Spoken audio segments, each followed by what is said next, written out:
Okay, so welcome to the deep dive. And today we're going deep, really deep, Yeah, we or can. into some pretty significant claims and controversies. And they're coming straight from a former senior leader at Facebook, now Meta, right? Right. Sarah Wynne Williams did this really revealing interview with 60 Minutes Australia.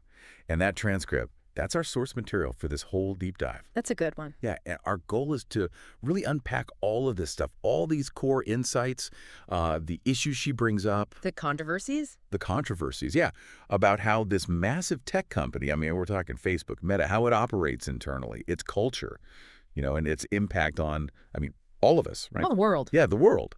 So what we want to do is figure out what this insider's account, what does it mean for us? For people trying to, live their lives in this increasingly digital age. It's a big one. I mean, the thing that really kind of grabs you right off the bat is her journey, right? Right.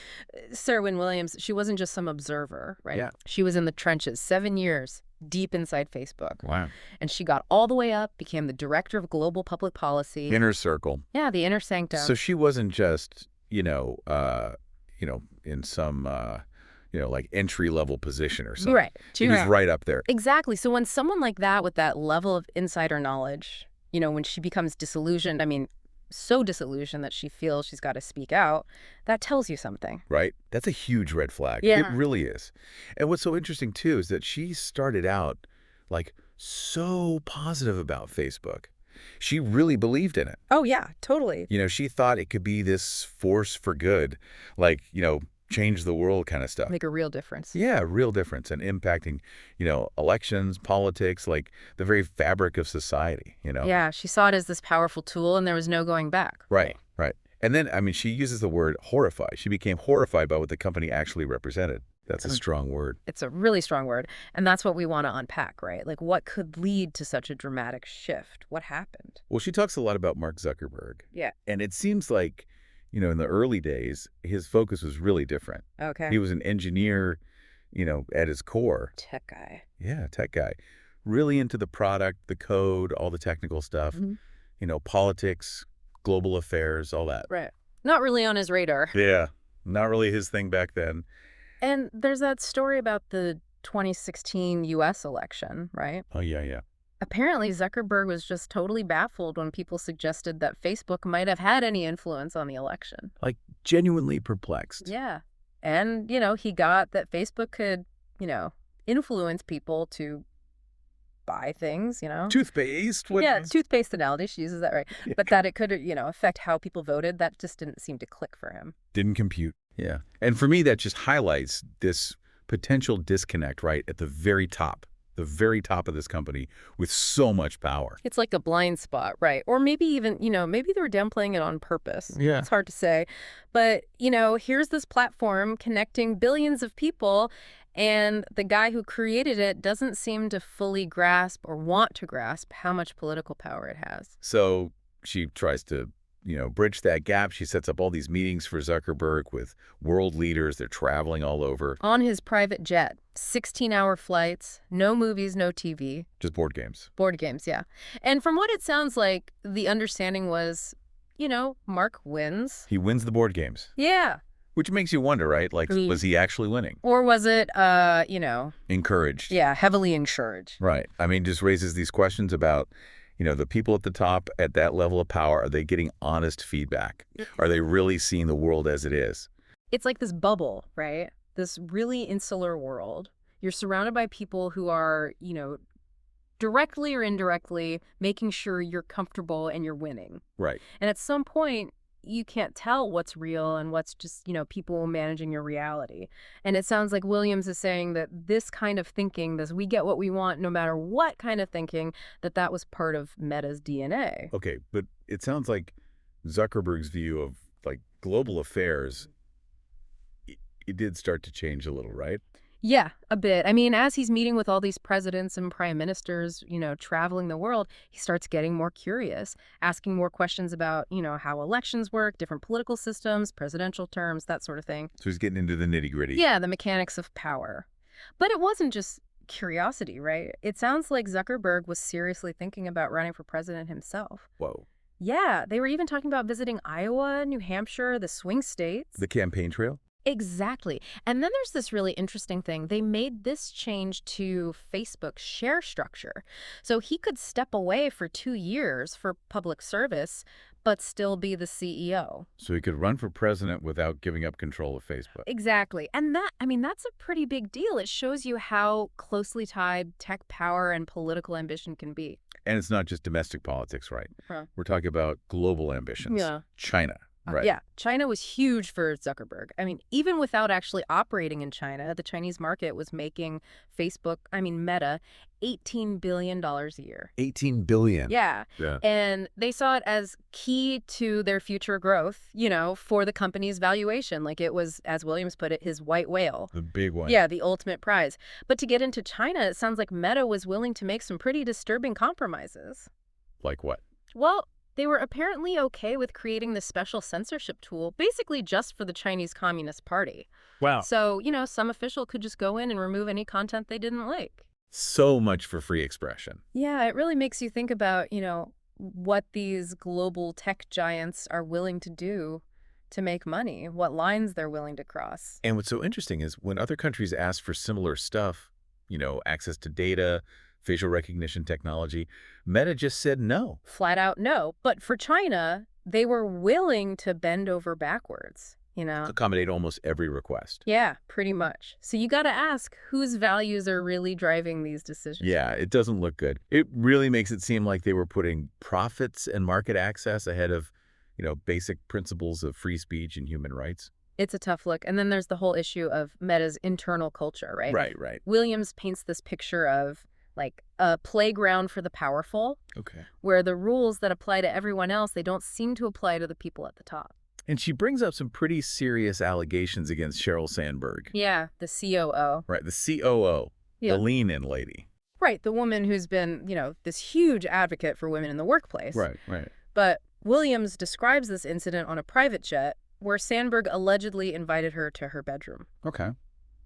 And then there are these claims about Sandberg's assistant, being asked to buy lingerie and model it. What? Yeah. And even hair stroking, like Sandberg stroking her assistant's hair. That's pretty inappropriate. Yeah. And it clashes so hard with Sandberg's public image, right? Totally different. Like, who is this person? Right. It makes you question, like, how much of what we see from these powerful people is real, and what's it really like for women who work at these companies, even the ones that talk a big game about equality. So there's this whole other side to the story, this dark underbelly. Yeah. And Williams talks about the pressure to prioritize work, like above everything else. Even when she was heavily pregnant, even during childbirth, she talks about sending emails from the delivery room. Wow. That's intense. That's crazy. It shows you the toll that working in this kind of high-pressure environment can take. So you're expected to be on all the time. Yeah, constantly proving your dedication. And it sounds like Williams wasn't the only one who felt this way. She mentions Kelly Stone Lake, another former Meta employee who's come forward with some, what she calls, dark secrets. Okay, tell me about that. So Lake filed this lawsuit against Meta. She's alleging that they retaliated against her because she raised concerns about abuse happening on their virtual reality platform, and specifically abuse affecting children. That's really disturbing. It is. And it got so bad that Mark Zuckerberg had to go before Congress and apologize for the harm caused by the platform. So this was a big deal. Huge. But Lake was skeptical about the sincerity of that apology. She didn't buy it. Nope.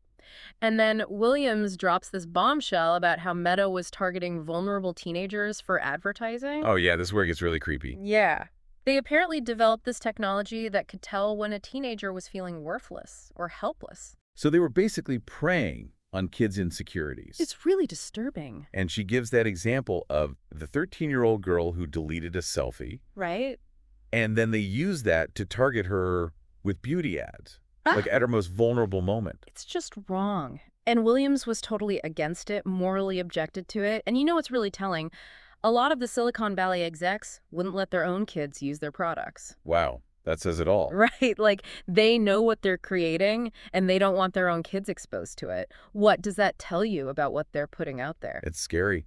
So Williams leaves Meta, and she says she was fired because she accused her boss, Joel Kaplan, of sexual harassment and inappropriate behavior. Right. And she's pretty specific about allegations.